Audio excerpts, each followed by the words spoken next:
연인 관계에서 겪는 가장 고통스러운 이별 중 하나는 바로 잠수 이별입니다.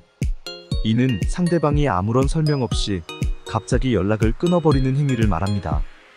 대부분의 경우 이런 이별은 전조 증상 없이 갑작스럽게 찾아옵니다. 연락이 두절되고 전화도 받지 않으며 메시지를 읽지 않거나 읽더라도 답장을 하지 않는 상황이 지속됩니다. 이러한 잠수 이별은 단순히 슬픔을 넘어 상대방에게 극심한 혼란과 답답함, 그리고 분노까지 안겨줍니다.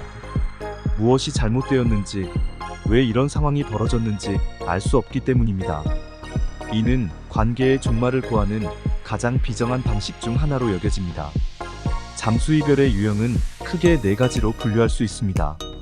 각 유형을 살펴보며 그 특징과 대처 방법에 대해 알아보겠습니다. 1. 불편한 상황 회피형.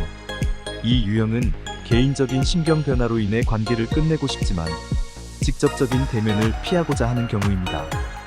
마음이 식었거나 만남이 부담스러워졌거나 새로운 사람을 만나게 된 경우 등이 여기에 해당합니다. 이들은 자신의 행동이 이기적이라는 것을 알기에 솔직한 대화를 통한 이별 대신 잠수를 선택합니다.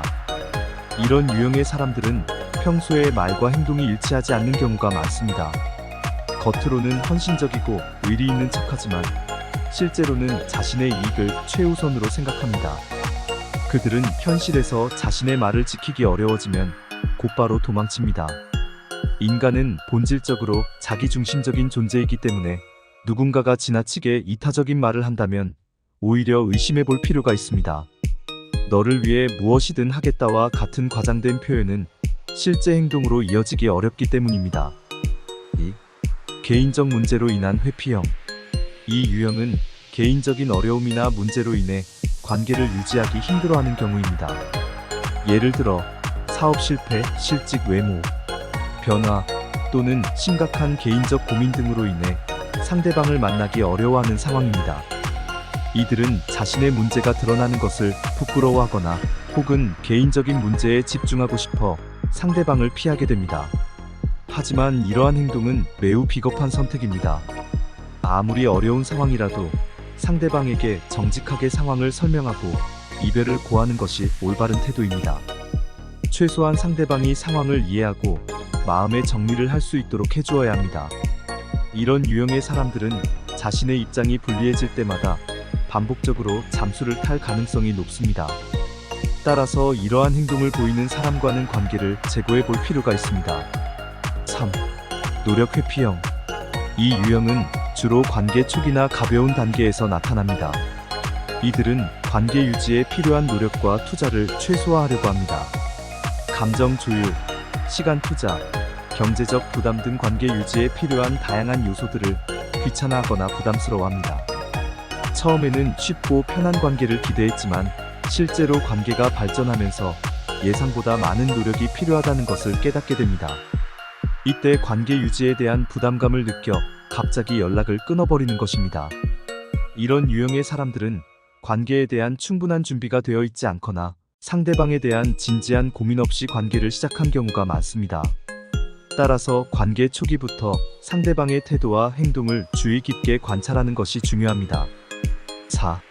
갈등 회피형. 이 유형은 주로 잦은 다툼이 있는 관계에서 발생합니다.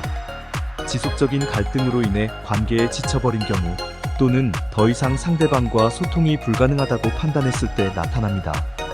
앞으로도 계속해서 같은 문제로 다툴 것 같다는 생각에 아예 연락을 끊어버리는 것입니다.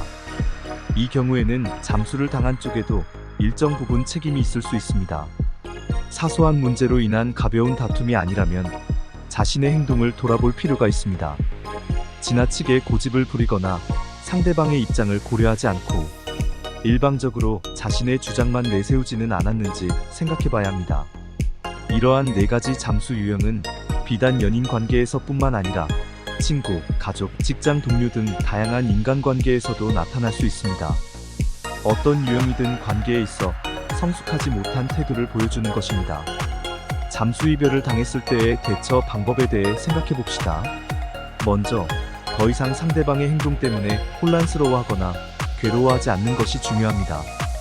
상대방이 어떤 유형에 해당하는지 판단하고 관계를 정리하는 것이 좋습니다. 만약 불편한 상황 회피형이라면 그 사람의 진정성을 의심해 볼 필요가 있습니다. 앞으로도 비슷한 상황에서 같은 행동을 반복할 가능성이 높기 때문에 관계를 회복하려 하기보다는 단호하게 정리하는 것이 좋습니다.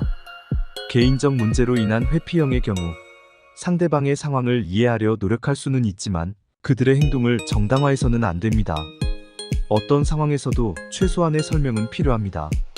만약 나중에 다시 연락이 온다면 그동안의 행동에 대한 충분한 설명과 사과를 요구해야 합니다. 노력 회피형의 경우 그 사람과의 관계가 얼마나 의미 있었는지 다시 한번 생각해 볼 필요가 있습니다.